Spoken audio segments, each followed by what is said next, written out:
Good morning, student. It is class 8, subject science, chapter 11. Topic is types of forces. Forces are defined of two types. दो तरह की forces बताई जाती हैं, contact forces and non-contact forces. According to their effective, two objects must interact with each other physically or not interact with each other physically.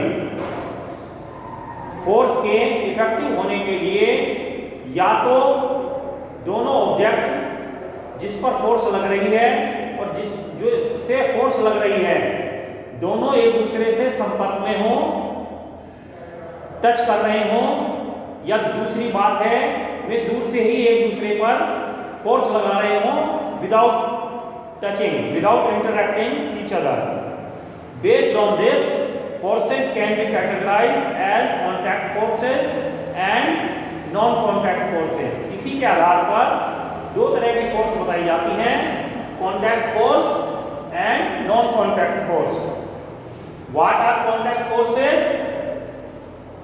Those forces in which the two interacting objects are in physical contact with each other are called contact forces. Way force जिसमें दो object आपस में मिल रहे हों, जुड़ रहे हों और तब फोर्स इफेक्टिव होती है तो उसे कॉन्टैक्ट फोर्स कहते हैं. The contact can also be connect like a stick, a piece of rock, extra. ये एक छड़ी से भी जुड़े रह सकते हैं, रस्सी से भी जुड़े रह सकते हैं या आपस में सीधा संपर्क हो. The various kinds of contact forces are follows. अलग अलग तरह के contact forces निम्न प्रकार हैं. Number 1 muscular forces, number 2 friction, number 3 mechanical force. muscular force यानी के मांसपेशीय ऊर्जा, दूसरा फ्रिक्शन यानी घर्षण, तीसरा मैकेनिकल यांत्रिक ऊर्जा, मशीनों से द्वारा करने वाली ऊर्जा. फोर्स बल. Number 1 muscular force. The force exerted by the muscles of our body is termed as muscular force. हमारे शरीर की मसल्स से जो फोर्स लगती है उसे मस्कुलर फोर्स कहते हैं. Since muscular force can be applied only when it is in contact with an object, so it is an special type of force, contact force. क्योंकि मस्कुलर फोर्स तभी effective हो सकती है जब किसी चीज से कांटेक्ट में हो, इसलिए इसे कांटेक्ट फोर्स कहते हैं. When you lift your school bag, you apply muscular force. जब आप अपना स्कूल का बैग उठाते हैं तो आप मस्कुलर फोर्स लगाते हैं. Construction work are muscular force when they carry bricks or cement. चिनाई का काम, मकान बनाना, दुकान वगैरह, इमारत कोई बनाना, कोई बिल्डिंग बनाना, ये भी मस्कुलर फोर्स है. इसमें चाहे ईंटें ले जाएं या सीमेंट ले जाएं. Bullocks pull cart and plough field using muscular force. बैल गाड़ी खींचते हैं तो भी मस्कुलर फोर्स है, और बैलों से खेती की जाती है वो भी मस्कुलर फोर्स है. उनके मसल पावर को यूज किया जा रहा है. Next is friction. What is friction? The force that opposes the motion of an object is called friction. जो बल किसी गति करने वाली वस्तु का विरोध करता है उसे मस्कुलर फोर्स कहते हैं. It shows things slow down or prevent them from moving by acting in a direction opposite to the motion of the moving object. यह वस्तु की गति को धीमा कर देता है या उससे चलने से रोकता है, उसके चलने की दिशा के विपरीत कार्य करता है। Friction is a contact force as it arises due to contact between surfaces. ये कॉन्टैक्ट फोर्स है क्योंकि ये कॉन्टैक्ट में आने से ही होती है। A ball rolling along the ground gradually slow down and finally come to rest। एक गेंद जैसे जमीन पर लुढ़काई जाती है तो धीमी होने लगती है और अंत में रुक जाती है। Why it slow down and stop? ये क्यों रुकती है, क्यों इसकी गति धीमी हुई? Because a friction was working against its motion। क्योंकि एक फ्रिक्शन इसकी गति के विपरीत कार्य कर रहा था।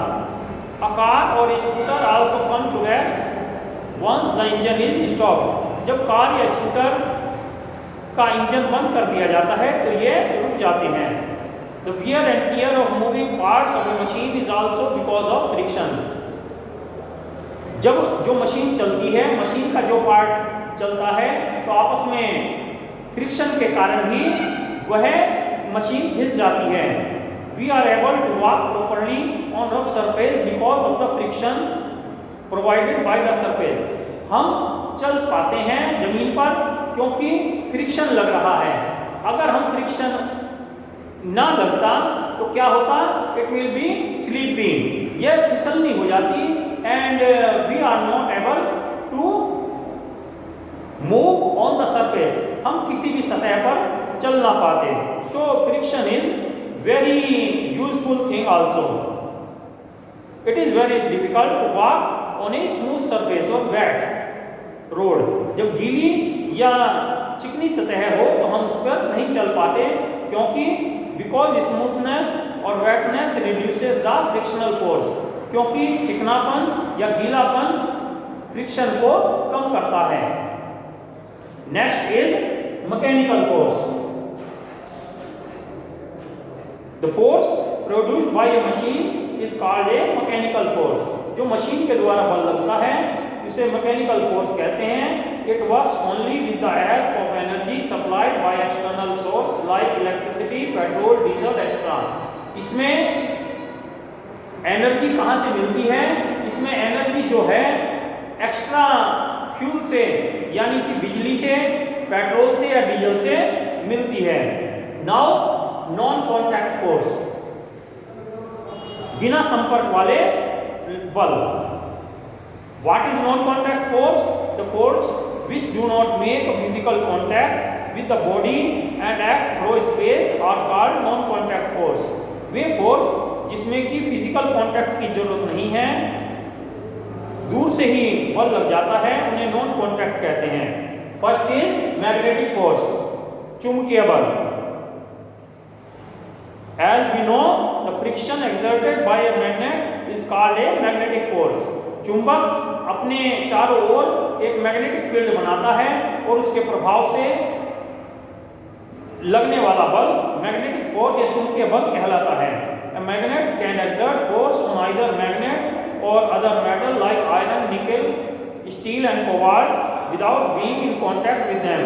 ये दूसरी मैग्नेट पर या कुछ धातुओं जैसे आयरन, निकेल, स्टील और कोबाल्ट पर दूर से ही प्रभाव डालता है, उन्हें अट्रैक्ट करता है या मेटल्स को अट्रैक्ट करेगा और दूसरी मैग्नेट को अट्रैक्ट करेगा या रिपल्स करेगा। Hence it is an example of non-contact force। इसलिए ये non-contact force है। Next is electrostatic force। When the force exerted by a charged body on another charged or uncharged body is known as electrostatic force।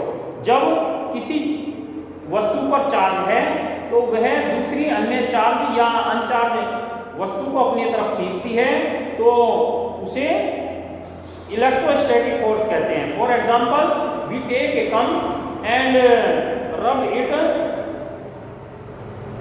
हम एक कंघा लें और उसे अपने कपड़े से किसी सतह से रगड़ें, then we bring it near teeny pieces of paper, they attracted due to electrostatic force exerted by the comb।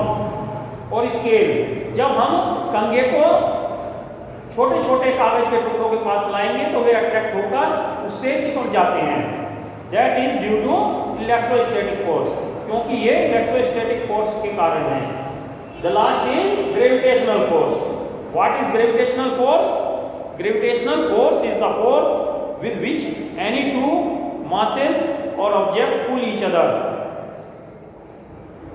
जिस बल से दो चीजें एक दूसरे को अपनी ओर खींचती हैं।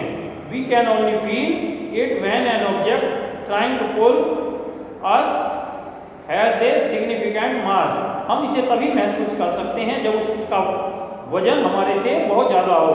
For example, we can feel the gravitational force of the earth। हम पृथ्वी के गुरुत्वाकर्षण बल को महसूस कर सकते हैं।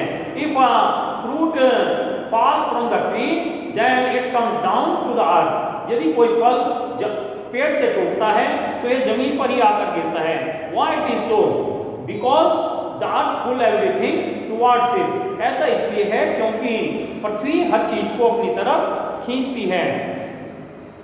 What is the significance in our life of gravitational force? इसके क्या फायदे हैं? It keeps us bound to the earth। ये हमें पृथ्वी पर रोके रखता है, नहीं तो हम हवा में उड़ जाते हैं, अंतरिक्ष में पहुंच जाते हैं। The weight of an object on the earth is the gravitational force of the earth acting on the object। जो वस्तु का भार है वो ग्रेविटेशनल फोर्स के वजह से ही है। अंतरिक्ष में जहाँ ग्रेविटेशनल फोर्स नहीं होता तो वस्तु अंतरिक्ष में उड़ती रहती है। मनुष्य भी जो अंतरिक्ष में जाते हैं वे स्थिर नहीं रह पाते। The earth revolves around the sun and moon revolve around the earth because of the gravitational force।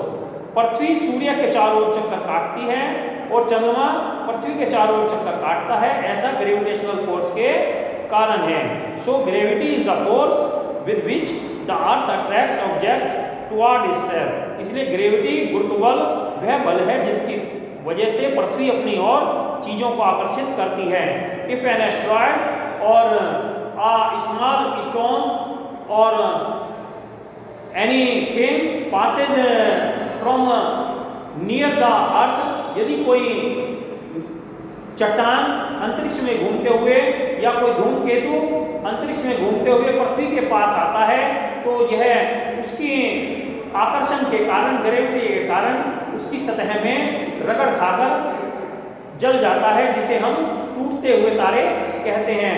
रात को हम देखते हैं कि आसमान में तारे टूट रहे हैं, वे उल्कापिंडी होते हैं, एस्ट्रॉयड होते हैं जो कि अंतरिक्ष से ग्रेविटी के कारण आते हैं और हमें टूटते हुए तारे घर्षण के कारण, फ्रिक्शन के कारण हवा के वे जल जाते हैं। Okay student, read this chapter carefully. ध्यान से इस चैप्टर को पढ़िए और अपना वर्क करते रहिए। स्कूल कैंपस में चेक कराने के लिए आइए। Okay, have a nice day, thank you.